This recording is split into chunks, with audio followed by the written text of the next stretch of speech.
张雪820为什么能在世界级的比赛中能夺冠？我从能查到的资料解析一下。首先，视频要追溯到这一期，这里关系到这台车起初设计的极限。我把数据整理后得出这个表。首先，先看820发动机设计规格，这关系到这台车的上限，排量 819cc。重点来了，刚劲行程 80×54.3， 刚劲行程比 1.473。再看看奥古斯塔 F3 的 7954.3， 张雪820比奥古斯塔刚劲大了1毫米，单边大了 0.5 毫米。奥古斯塔的刚劲行程比 1.455， 两台车的压缩比都是 13.3， 所以张雪820这台发动机肯定借鉴有奥古斯塔的。发动机的刚劲、行程、压缩比、大体框架出来了，那么这台发动机的大体方向就出来了。既然设计规格又接近奥古斯塔，只要各个零件的强度不低于甚至是高于奥古斯塔，再加上张雪的极致轻量化，所以发动机的某些零件惯量会更加小，那么发动机的稳定性不差于甚至是高于奥古斯塔，所以发动机的大体框架和原型机也就出来了。同样也可以采用凯旋765发动机，78的刚劲加到79，行程也可以从 53.4 减到53，以这个刚劲行程匹配曲轴以及缸头进气，刚劲行程比一样的或者是接近的都不属于抄袭，还是属于借鉴的范畴。所以张雪借鉴的这台发动机就是属于高性能发动机，再加上张雪的造车理念极致的轻量化，所以即使马力相同，但是性能也要强于对手。轻量化呢，还影响到操控。虽然上面参加赛事的车辆都会进行改装轻量化，而且都有赛事的限重，但是后期减重与设计之初减重是有区别的。后期减重呢，通常通过拆装换装达成，而设计之初减重呢，是骨子里的轻。举一个例子吧，大家更加容易听懂一些。一个140斤的运动员，然后负重5斤，和一个145斤的体育生成绩是一样的，两个人的整备质量一样，从 A 点到 B 点的用时也是一样。这时候两个人同时减重，运动员呢把负重丢掉，而体育生呢通过减脂减掉，两个人再去跑，运动员肯定更加有优势。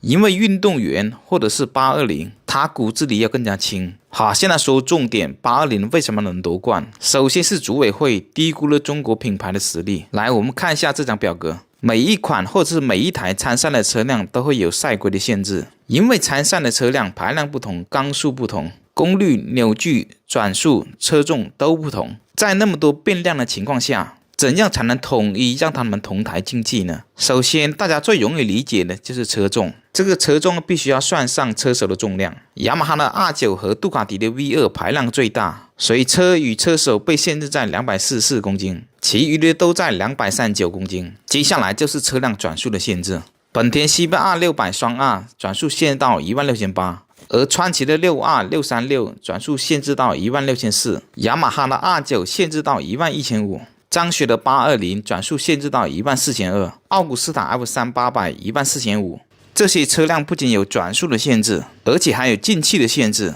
而且还根据前3个赛段的表现来决定后期限制的数值。来，我们接着看这个表，赛规旋转和量产车的转速关系，到底能分析出什么东西？张雪820限制到14200转，而量产版的146匹13500转爆发。转速上刚好没有被限制，再加上赛化的进排气，马力可以推到150匹以上。我们接着看川崎的 6R， 最高转速限制到16400，而量产版呢13000转爆发出129匹的马力，所以它还可以通过 ECU 把最大功率的转速推到14500到15000转之间。能决定推不推得上，就要看缸劲和行程，还有它们之间的比例。缸劲能很大一部分决定着进排气气门的直径，行程呢又决定着活塞的泄速度。虽然张雪的820和川崎的 6R 刚劲行程比很相近，一个很轻易就可以上到16000，一个上到15000就很极限了。我们看一下活塞的泄速度就能明白了。张雪在限制转速的情况下能推到150匹以上，那么川崎 6R 呢？13000转爆发出129，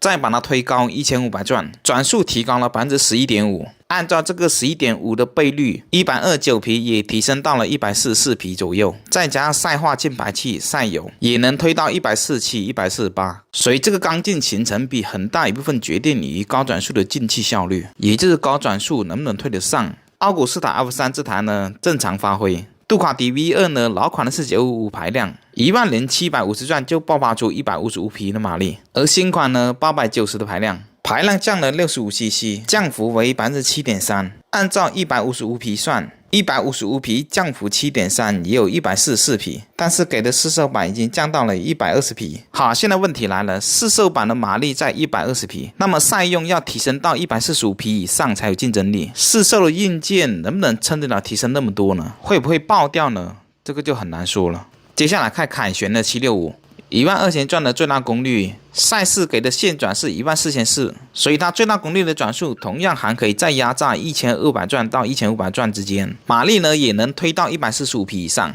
雅马哈 R9 这边呢，890的排量和杜卡迪的 V2S 是一样，行程呢很接近，连赛国的线转呢也接近，只不过一个是双缸，一个是三缸。两车量产车呢，动力压榨呢都不算极限，同样提升到赛用145匹以上，三缸的运转呢还是要更加稳定一些。好，接下来说为什么820在大直道能轻易追上其他车呢？甚至是排名第2的雅马哈 R9 呢？雅马哈 R9 的排量比张雪的820多了 8.7% 左右，但是转速却少了 23.5%。凯旋765呢，排量比张雪少了 7% 左右，但是线转的差异呢只有 1.4%， 所以赛规的限制是更加有利于820的发挥的。因为张雪机车是属于一个新品牌，而且刚成立不久，而且又是首台车型，所以赛事在一定程度上会给的比较宽容。排量、压缩比、刚劲行程、最大功率爆发的转速和奥古斯塔很接近，但是排量更加大的同时，马力还更加小，所以限制的幅度呢就参考了奥古斯塔。奥古斯塔线转是14500转，那么张雪呢排量大一点，就限到14200，但是没想到直线加速轻易翻超 F3， 还有那些 R9， 这又回到之前的那个话题，设计之初的极致轻量化。同一台发动机，即使排量一样、压缩比一样、刚劲行程一样，轻量化程度高的传递到后轮的功率是不一样的，所以这也是张雪能夺冠的原因之一。接下来的比赛呢，张雪820的赛车可能转速会陷得更加低一点，对于竞技限流有没有呢？这个就不好说了。不管怎样，这一次成功夺冠呢，我们作为中国人都应该感到自豪，因为我们中国品牌的崛起已经让国外品牌刮目相看了，而且用更低廉的价格冲击到他们，对他们的量产车的销量也会有一定的影响。